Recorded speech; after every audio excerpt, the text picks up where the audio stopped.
Welcome to Let's Play Battlefield 1942. I'm your host, 315. This game is all about multiplayer, so that's what I'll be showing. I've connected to one of the few servers that are still active. There are 32 players total on this server, 16 on each side, and I've been randomly assigned to the Russian team. Above the map you can see each team begins with 259 tickets. Your team loses a ticket when anyone on the team dies. On our first episode, we have the Battle of Kharkov. Each side has a main base which cannot be captured. The three gray flags represent control points which can be captured and recaptured by either side. To capture a neutral flag, stay within the capture radius for 10 consecutive seconds. A little flag icon appears there when you're within the radius. If there are no enemies within the radius, you'll capture the flag. And it looks like someone on our team has bailed out of a plane to land on the hill flag in the middle. That's a very common opening move on this map. When your team controls a flag, you can spawn there and new vehicles will also spawn. If you control a majority of the flags, here that's 2 out of 3, you inflict ticket bleed on the other side. Ticket bleed means their tickets will slowly go down automatically. We now have 2 out of 3, so that's why the German tickets are flashing red. Looks like our team's going to make a push over to the eastern side toward the flag that's closest to the enemy main base. We've got a number of tanks over here, so we stand a chance of overpowering them. I usually like to let at least one friendly tank go on ahead, and that's a good example of why. There's an enemy engineer who just set a landmine that killed that tank. An anti-vehicle mine is an instant kill to any tank or any vehicle.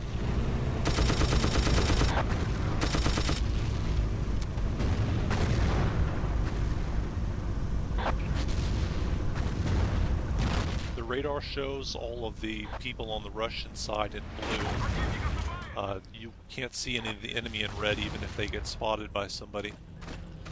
My tank just got zapped by a bazooka, looks like. Since it ran out of armor, I jumped out. And that's the guy with the bazooka there. Once we've cleared out all the enemies, we can capture this flag 10 seconds later. There's an unusually large concentration of friendlies over here on the eastern side. Usually the Germans are able to hold the eastern side flag because it's so close to their main base. On the other hand, it looks like somehow the Germans have managed to capture the western side flag. Those little ovals below the map show you the flag count. There's one in blue, one in gray, one red. Once we recapture this flag, the gray will turn blue also.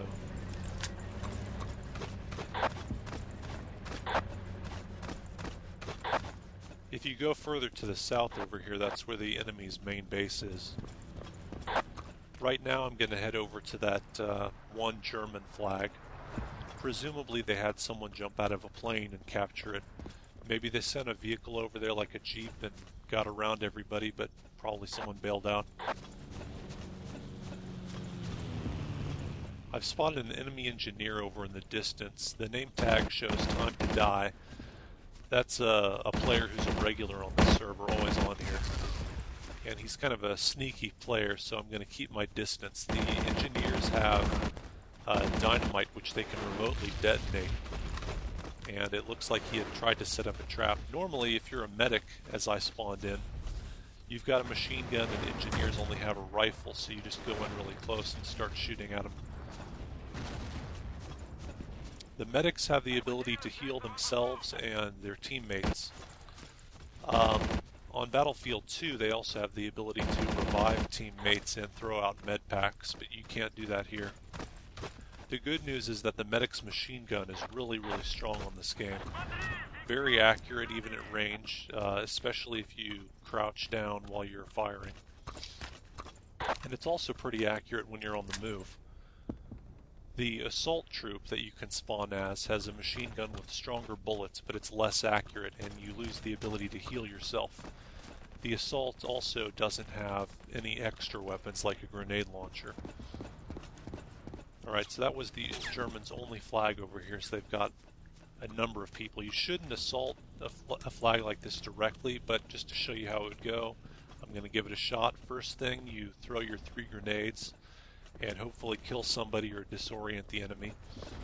And then you just hope for the best. Focus on one enemy at a time. And you also want to stay on the move.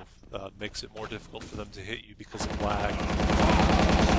Those 2 guys over there just spawned in. There's a little metallic click that happens when they spawn in. So when they spawn, they're a little bit disoriented, and I got the drop on them.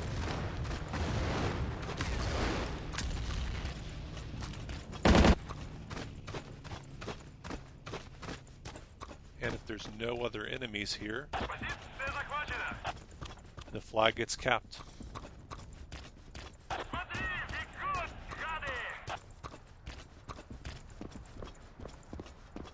Russians now hold all 3 of the flags, so the Germans can only spawn at their main base.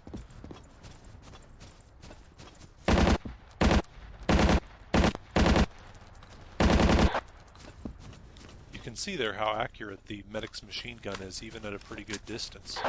As long as you fire in short bursts, you can keep up its accuracy. Now I'm going to show you what this hill flag here in the middle looks like. This, I think, is the most important flag on the map.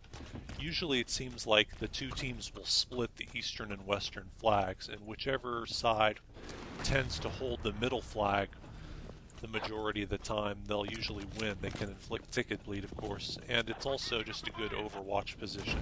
Spawns a couple of artillery. The flag's gone gray here, so there's obviously an enemy sneaking around somewhere. That is the remains of a kit, so maybe the enemy got killed on his way up here. This is a pretty good flag to try to attack. You can sneak up to the flag, pretty close on the flag, just by going up the sides of the mountain, and they won't notice you.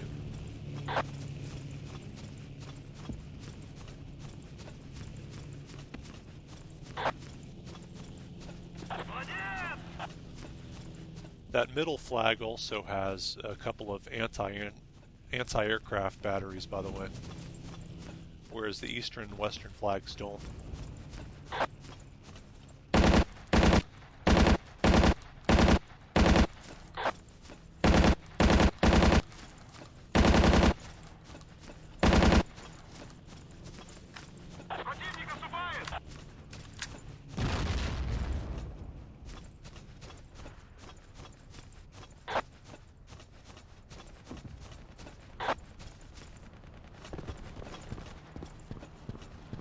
I'm not sure why the Germans have been over here on the western side so frequently. Usually they focus on the eastern side. It could be that because there's an unusually large number of Russians hanging out on the eastern side and really holding up a good defense over there, that the Germans have felt they have no choice but to try the western.